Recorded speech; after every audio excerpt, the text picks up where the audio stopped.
Welcome to Getting Back Up, where grief meets growth. Two men, two fathers, and one shared journey of rebuilding. We're talking about life after cancer, love, loss, and everything no one tells you. Well, let's get into it. I'm David McLean.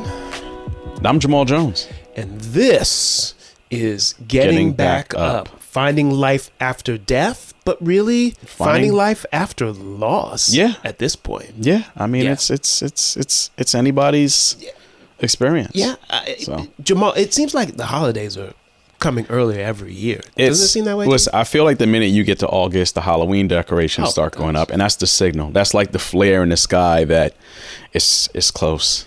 Yeah. But don't you get that feeling, oh man, now I gotta buy all this candy and because the candy, and then the Amazon starts sending. It used to be Sears and JCPenney would send a book with the toys. Now it's Amazon. Yeah. And Simona has already gone through and circled every page. Oh Lord. So yeah, the holidays are upon us. Yeah. Right. Jordan and I, we're already talking about where we going for Thanksgiving. Oh really? I think we've decided. Okay. We're probably not going far.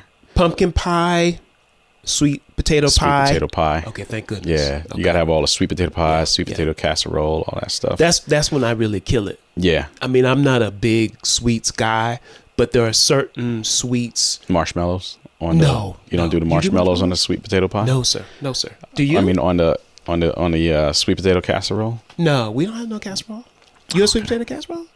No, man. Yeah. So it's sweet potato pie, and that's when you gotta go. Or the candy yams. Let me say that differently. Candy yams, yeah, exactly. Yes, that's what you mean. Yeah. Yeah. But for the sweet potato pie, you gotta go to a professional on that. I'm talking about Esther Johnson from the auxiliary committee at church or whatever. Oh yes, Esther. You know what I'm saying? Yes. That or she's on the usher board or that. She knows.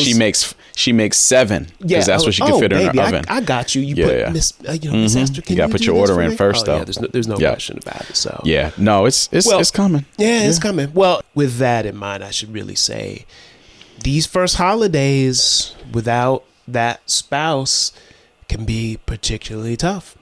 Yeah, I mean, I think that's right. It's you have this period of time, and like we're obviously talking about spouses, but for people who lost anybody, you're coming up on this holiday period of missing somebody, and for us, we went through that of our spouses weren't going to be there, right? And what did that look like, right? And I think that's where for us, it's like, it doesn't matter what your faith is, where what your spiritual connection is, like you're reaching for something to try to kind of keep you motivated through this period of time.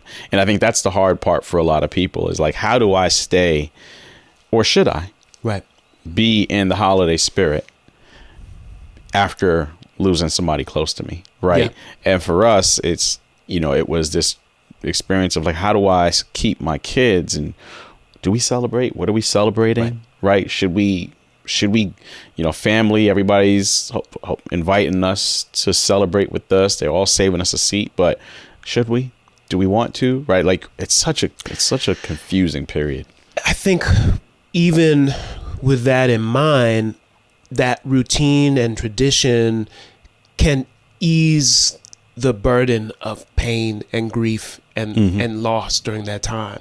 So it's going to be intense. So I think maybe let's kind of dig into perhaps why it would make sense to keep those traditions alive and to celebrate what people know in that household, maybe the people around you, that they're used to certain kind of traditions that they look forward to every year. Yeah. So, what was your first experience with, because sometimes I think about this from the context of, I try to think about it not only from the context of, losing Janice or losing a spouse. Obviously, I try to think about it from the context of like, what's your first experience with a loss that had you in this experience, or that made you think about what this is going to be like, either for yourself or somebody else. So what was that for you? Yeah, I mean, my first experience at this age, at this point in my life, really wasn't my own. It was a friend of Nolani's, Melody, who we'll have on the show soon,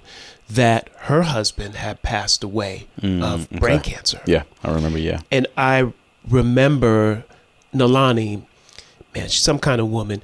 She wanted to ensure that Melody was not alone, that she's still gonna have Thanksgiving. Nalani knew, in speaking with Melody, she wants her house to smell like Thanksgiving, because this happened right before Thanksgiving for the most part. That was like the first major holiday, I think. So we wanted to ensure Melody's house smelled like Thanksgiving. Yeah. Because that's really the first moment. So that's my first moment experiencing loss for the first time as an adult come the holiday. For me, I think the first time for us was when Nalani passed away. We had always, especially around Christmas, we always go back west. We go back to New Mexico. Go back to where you grew up. To Las Vegas. So to see grandparents and see her family, my family in both of these places. And this is going to be a real love letter to New Mexico. So New Mexico Tourism Board, hey, we're ready. You want to sponsor? We're ready for that. So Nalani, for you all who are just kind of starting with us, she passed away during COVID. So not of COVID, but of course, you know that, but during that period of time. And so we traveled for Christmas, right before Christmas. And it was that crazy time where flights were getting canceled because of just the scare of, is it going to flare back up and all these different things. So we went with our executive producer, Marlon Jackson, and his family. Yeah. And they had been to New Mexico one time before when the kids were really small, but now they can really take advantage of it because they're older. Right. So we flew to New Mexico, to Albuquerque, where I grew up a lot of my life from about age 10 to 17. My mom is there. Some of my really good friends are still there. And so, man, what a place. Because I was there, we were there with the Jacksons. We got a little house. And we were in the university area where there's a lot going on. Yeah. Great restaurants. And just that area alone, good New Mexican cuisine, and so much that is there. And going up, the Albuquerque is situated in a valley. Okay. So you have mountains on one side and a valley and inactive volcanoes on another. And at night, the city is dotted with the lights of the city at different colors. You definitely going in on the... I am. Come on, New Mexico. Come with me, tourism board. Come at me. Please, we need to do this. I love New Mexico. I really do. And so do the people who I take there. And so the contour of that valley, it's just gorgeous. We're going up to the Sandia Peak Tramway. You're above 10,000 feet. I don't think I've never been to New Mexico. So this brother, we doing that. We're doing it. Yeah. And riding the Sandia Peak Tramway, it's a cable car that's suspended. It's 11,000 square miles or whatever I'm not exactly sure the total area, just panoramic all around. You can see just the browns and the pinks and the desert purples, and just a beautiful area to take them up there. And just the food and sopapillas. You know what sopapillas are? I do. Man? Yes. Oh, yes. Sopapillas, fried bread. They may not know. I'm gonna tell them. Yeah. So fried bread. And actually come from the Moors. Okay. So the Moors introduced it to the Spaniards. Okay. Spaniards, when they colonized part of the U.S., they brought that tradition. They called it something else. Yeah. But that comes from the Moors, adapted by the Spanish, brought it to what we know as Mexico and Texas. And you should work for the history of the board for real. Oh, man. But these things are important. Yeah. So you open up the fried bread, and you get honey. It's this pocket. You pour. You see what I'm saying? So are you going to New Mexico for Thanksgiving? No, or Christmas. I'd like to. I think you should. I want to. I think you should. Well, brother, I went to. There is a New Mexican cuisine place. Oh, you did tell me. In Brooklyn. Yeah. It was okay. Yeah. Okay. It's fairly not authentic. Worth the plug. They got to pay for the plug. No, I want people. But they have to pay for the plug. Well, I'll send them anyway. All right. But if you want to sponsor us, that's fine too. So anyway, we did that, and there was a lot going on in my family. My brother was going through a health crisis at that time. So a lot of that time it was spent with my mom. Yeah. So you had left. You were moving from the health crisis, or losing Nolani, right? Right, from one crisis to one another. crisis to the other. Exactly. Yeah. And so a lot of my time is spent with my mom during that Christmas time. The things that I wanted to do with my children, because they'd experienced it as well as the Jacksons, but not at this age. Going to Old Town. Yeah. And the pinon, pine wood smoke scent in the air, and the luminarias, which are just paper bags, paper lanterns that guide the Christ child. That's the purpose of it. Yeah. That just all over and decorating that architecture, the stucco and the browns, and that yellow zia, that kind of kind of sense, terracotta, that kind of those kind of colors. Yeah. I wanted to do all that. My man Marlon and Raquel, D, go take care of your brother. No. Right. We got this. Yeah. We've got this. So I could go and help my mom and help my brother with what was going on. And this is what we talk about, Jamal. Our friends we've known for decades. They step in. They step in because they know you got them too. Right. When things happen to them. So Raquel and Judge Raquel, I should say, and Marlon and their children, they could go and see my broader universe of friends. My man Sheldon, who I've talked about, and his wife and his 2 children. My man Ben McIver, who I think I've mentioned before, who came to the celebration of life for Nolani. And dude, I've known since I was 10 years old. I was part of their family, really. Right. Right. And JB and some of my other friends, they could see that extended family and that support system that is so important. D, go handle what's going on with your brother because we've got this. So it was really this idea of carrying on these traditions that we looked forward to each Christmas and New Year, then going up to Las Vegas. Yeah. And that trip, man, they hadn't seen and traveled road trip from Albuquerque to Las Vegas to drive again that desert purple, that high mountain range with little wisps of white from early season snow. Actually, it's late because it's around Christmas. Yeah. And to pass through all of the indigenous land, Acoma, Pueblo, Diné, which is the real name for Navajo, and many other, and Pueblo, tribal country, which is the relocation areas, as we know, and our unfortunate history in this country. So it seemed like what was important for you was definitely going back to kind of these original memories. One that grounded you and brought you like a lot of peace and comfort. Absolutely. Home. That's right. Right. And then also being able to come and take your family to a place where they'd be safe and home. Away from the, kind of the immediacy of loss, the immediacy of losing Nolani, and but also a place that still held some memories. Yeah, there. For sure. Yeah. My mom's there, some of my friends, as I mentioned. And also, you're right. Nolani had passed away 4 months before that. What are we going to do for tradition now? Right. What do we do now? What is it? Yeah. And so this was it. Yeah. Keep doing this that. Is the best thing you could start to do is figure out what is the new tradition. Right. What is, and figure out, is it something that works for all of you? Yeah. Right? And exactly. And extending that also to, because as you and I talk about, our friends are a family. Yeah. Most of the people that we talk about often and that you've met and you will continue to meet. Yeah. Which you all will think about too.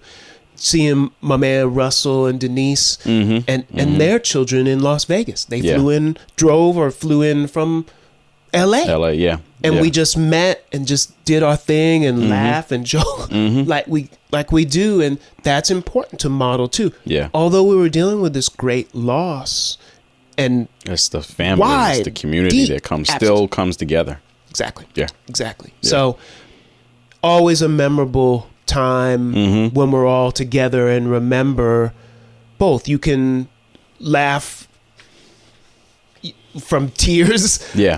I'm sorry. You can have tears from laughter and tears from pain Yeah. at the same time. And those Yeah. two things can coexist.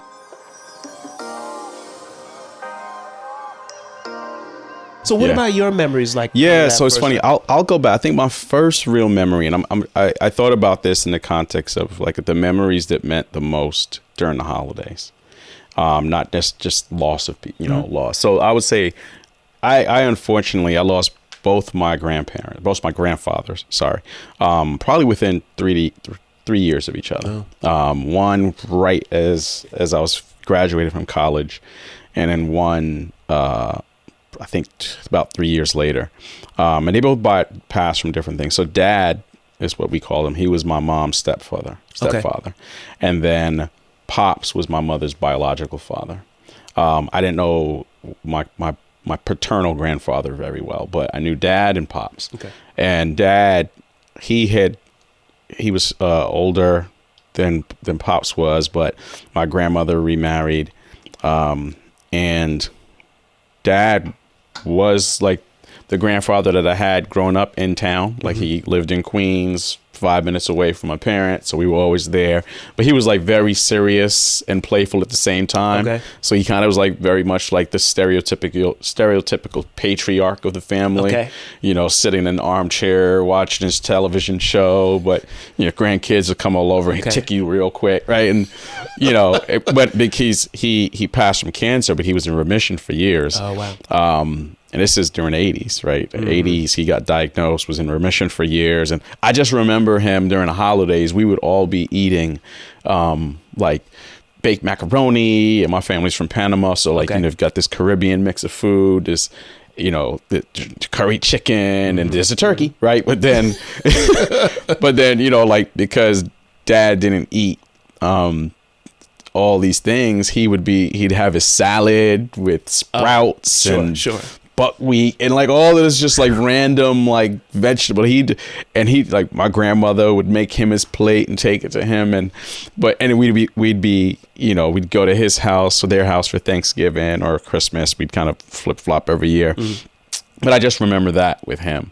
But the grandfather, pops, was like Santa Claus. Like he lived in Maryland. He was military, ex-military, but Pops, I say this with all due respect, Pops was the original light-skinned dude. Okay. Right, the original light-skinned pretty boy. That was my grandfather. Okay. He had this like these tight curly hair. You better explain that we might have lost a little audience on that one, like curly hair, like light colored eyes, pretty boy kind of thing. And even his 50s, 60s, he was still like a flirt. Like, he flirted with all the ladies and but when he came into town, he would come for Christmas and he would stay in our house, and he'd stay with us for like a week or two sometimes. He would snore. Might be where I get it from. I don't know. But he would snore. We literally put him in the basement. Like, that's how bad it was. Like, he didn't sleep upstairs. And he was so chill about it. I don't care, whatever. So he was aware. He was aware. He was fully aware.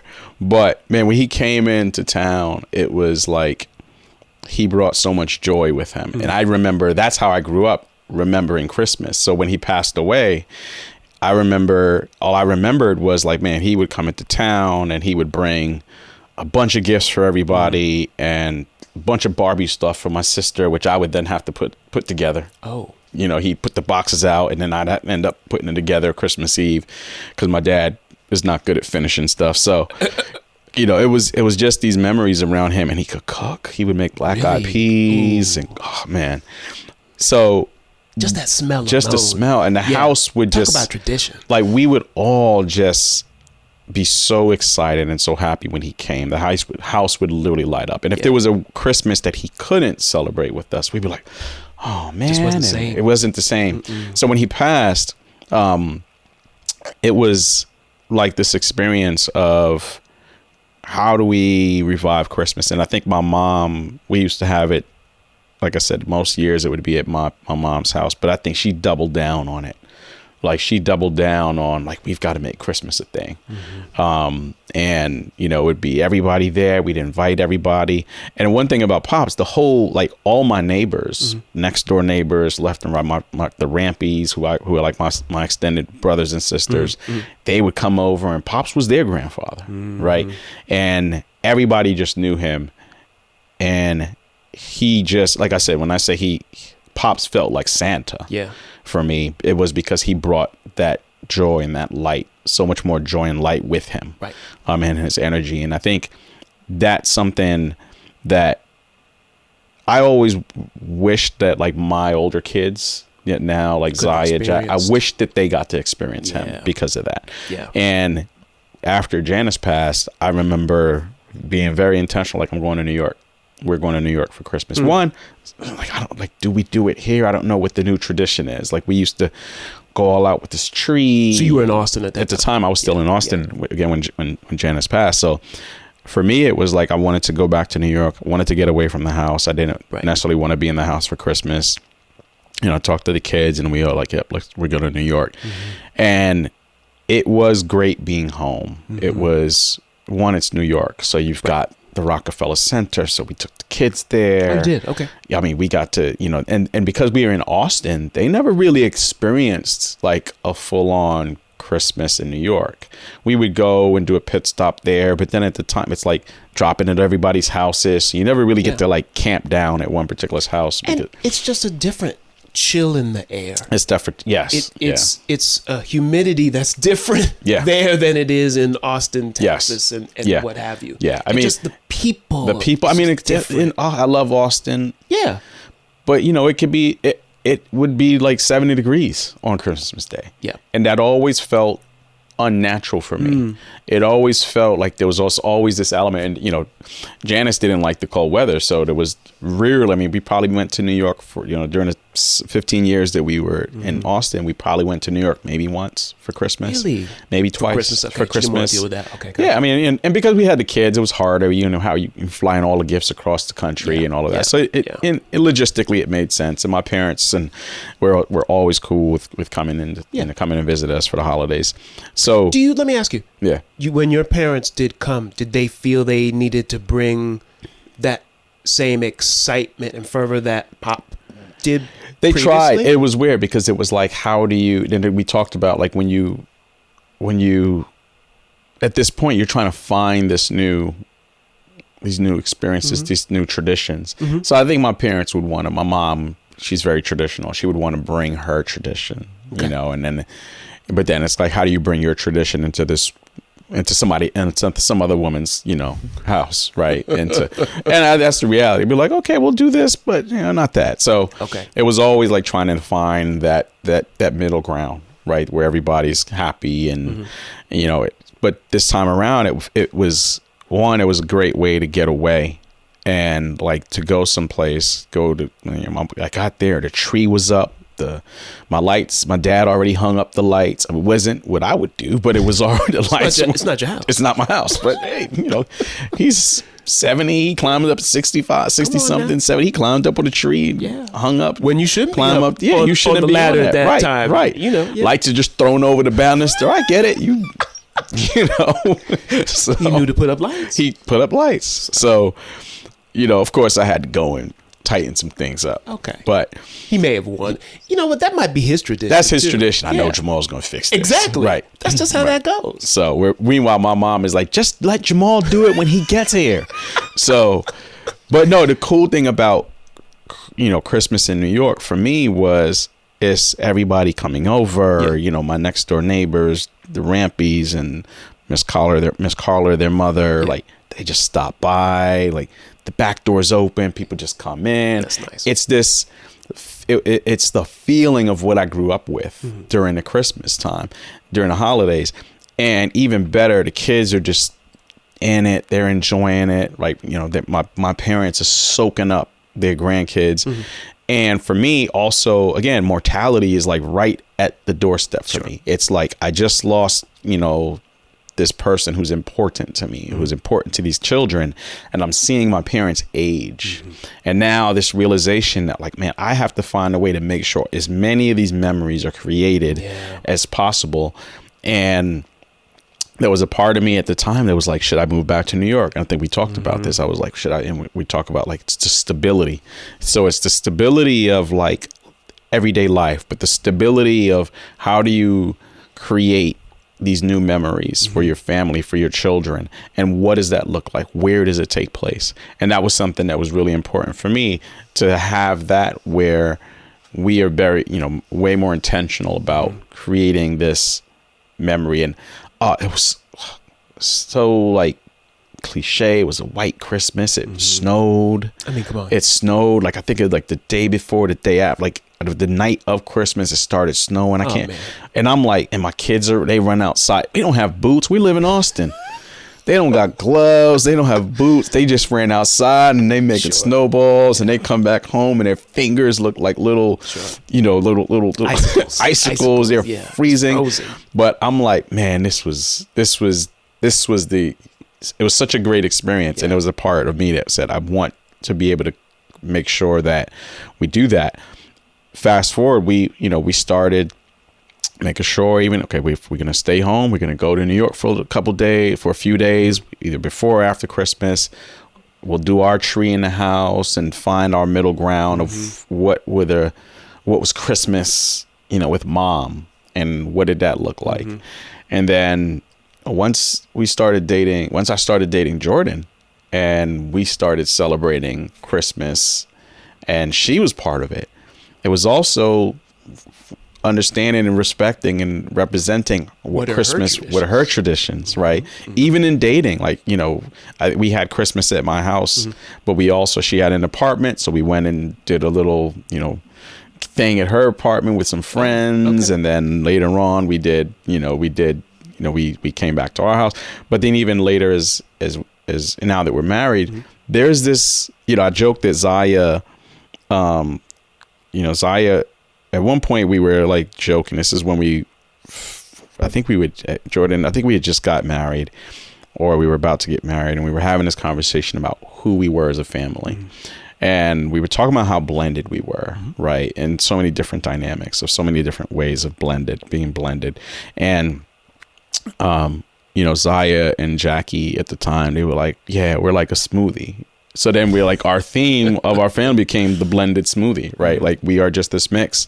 And we represented that in Christmas. And now, like, you walk into, our home, and you've got, like, ornaments from 10, 15 years ago on our tree, and ornaments from 5 years ago when we got married, when Jordan and I first got married. And there's this, like, perfect dichotomy and perfect mix of what Christmas has become for our family, right? And my parents, right, we do the same thing. Okay, we'll do Christmas Day morning here, and then we'll go to my mom's house for dinner, and, like, we get this kind of perfect mix of what Christmas should be and what the holidays should be. And I think that's important, right? To be able to find that balance of yesterday and today. Yeah, it's a tapestry. It's really, I think that's the perfect way. Yeah. I thought about wearing my patchwork, my knit sweater my ugly sweater for this episode. But no, brother. Yeah. No. Maybe later on. But back to that first holiday after Janice had passed. How did you feel coming out of all that you had done during that period, all the memories of what this used to be with her here? You left feeling how, or in what way? Christmas was an interesting time for Janice. I definitely felt like she did everything she could to bring out and create the Christmas spirit. But I think underlying it, I always felt like there was an element of sadness from her.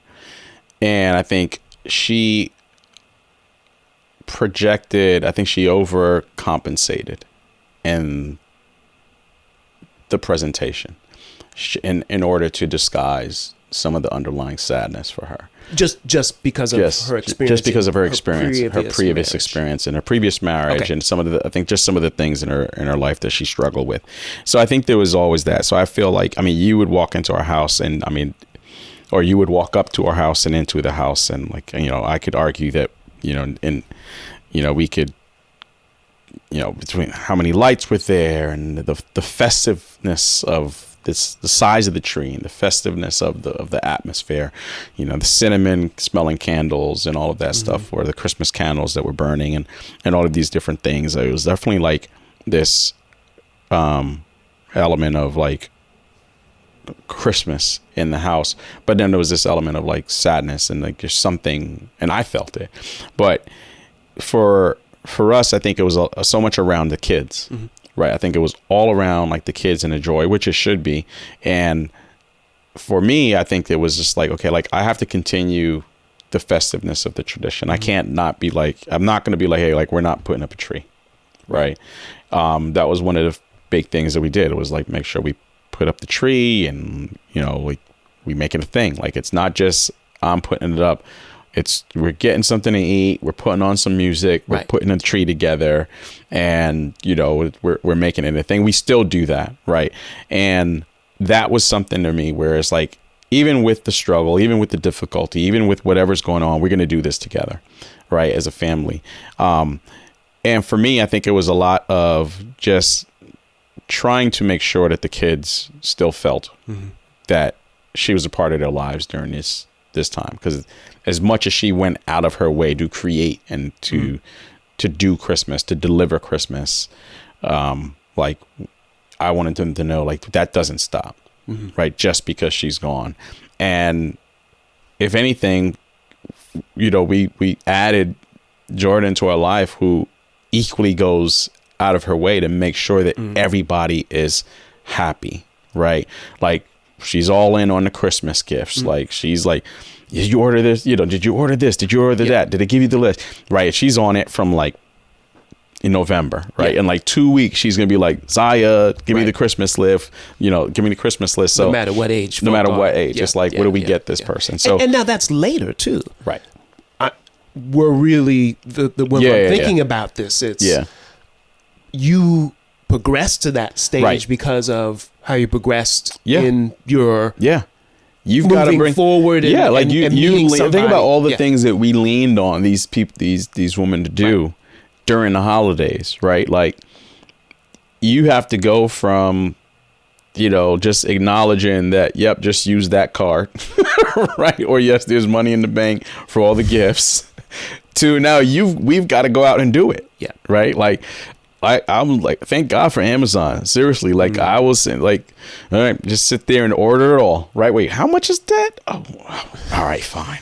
You know, So I think that's a part where it's like you still got to be able to kind of dial in, you know, and be present. I think that's the main thing. Like you can't just kind of like go off. So So you continued the tradition as best you could. Yeah, it's gonna be different. There's gonna be new things. There's gonna be different. You're gonna tweak here and there. Yeah. But the spirit of togetherness, joy doesn't die. Right. And so you have to continue that on, because you all are continuing on. It's remembering who was there before. Absolutely. And continuing to get this tree, these lights, this music. There's still that's in the house as well. There's the still Christmas song, all those things. There's still a reason to celebrate. For sure. Right. There's still a reason to find and celebrate the holidays. There's still, like, to me, I think the holidays aren't about gifts. I mean, we joke about the gifts and the lights and the sweet potato and all of that stuff. It's about family.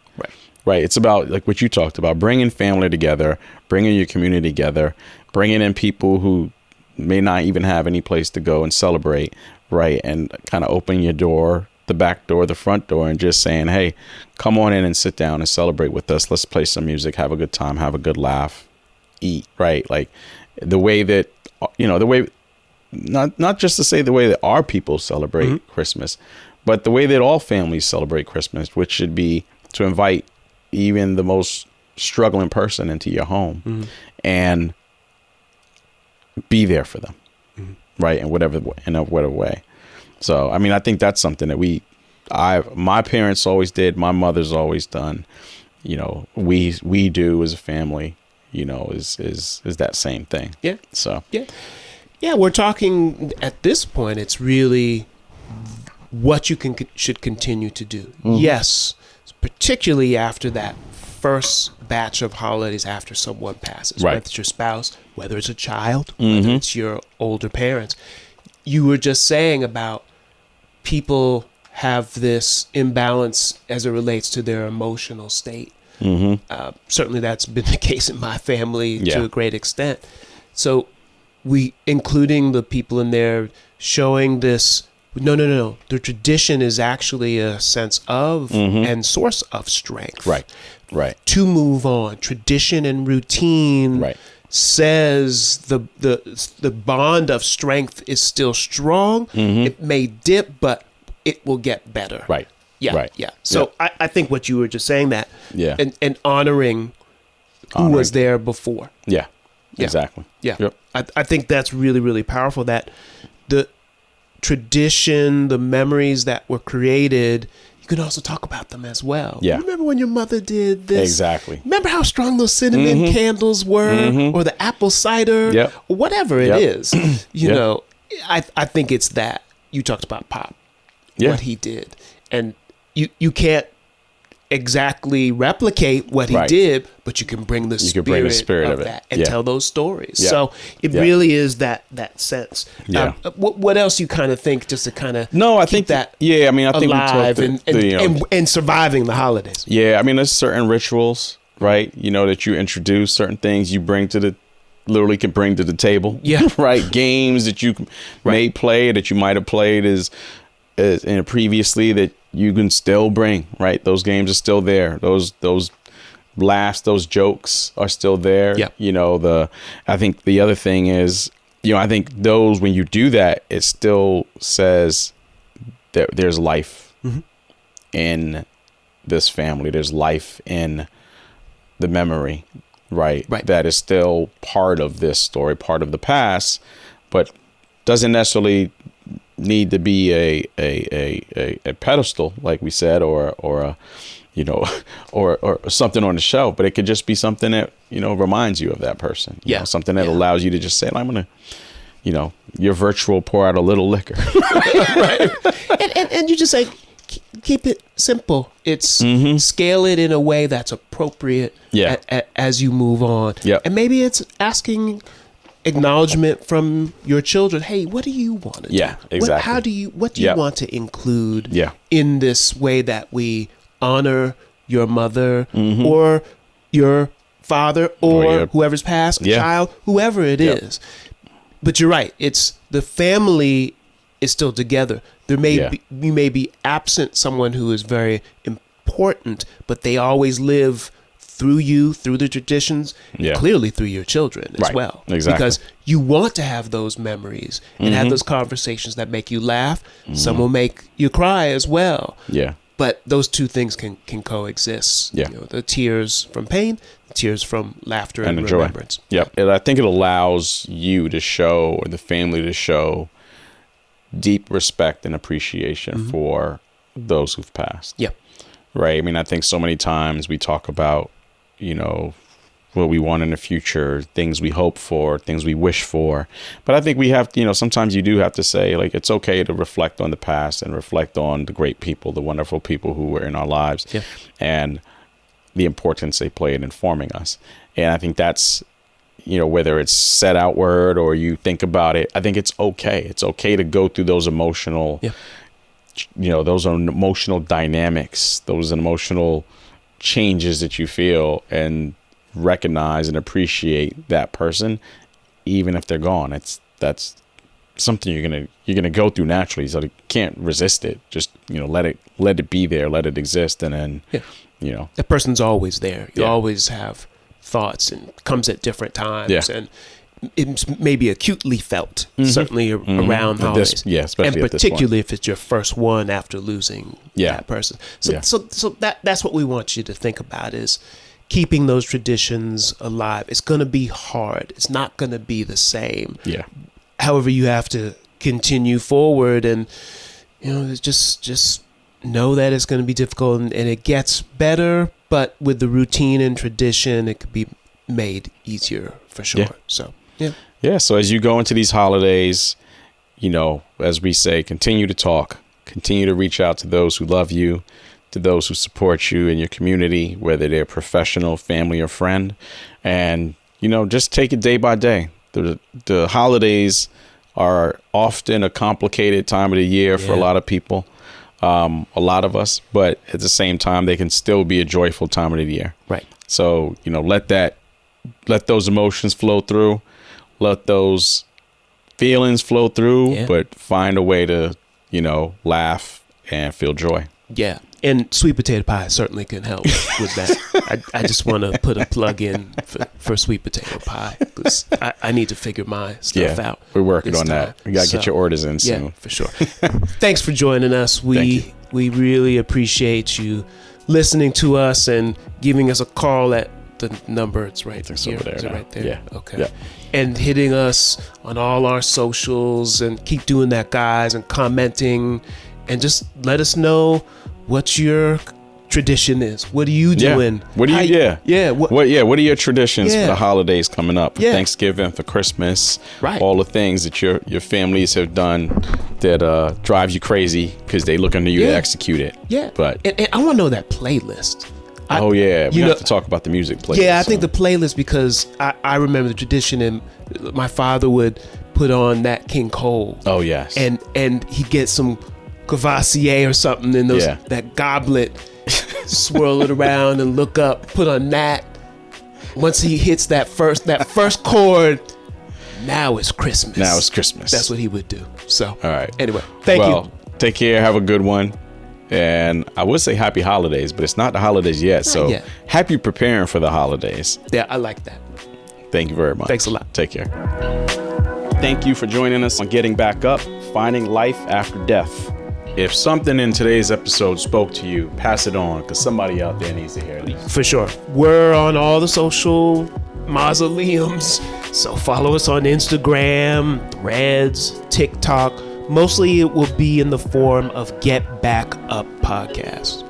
And be sure to subscribe to us on Spotify, Apple, or wherever you get your podcast. And remember, getting knocked down is part of life. But getting back up, that's how we live. We'll see y'all next time.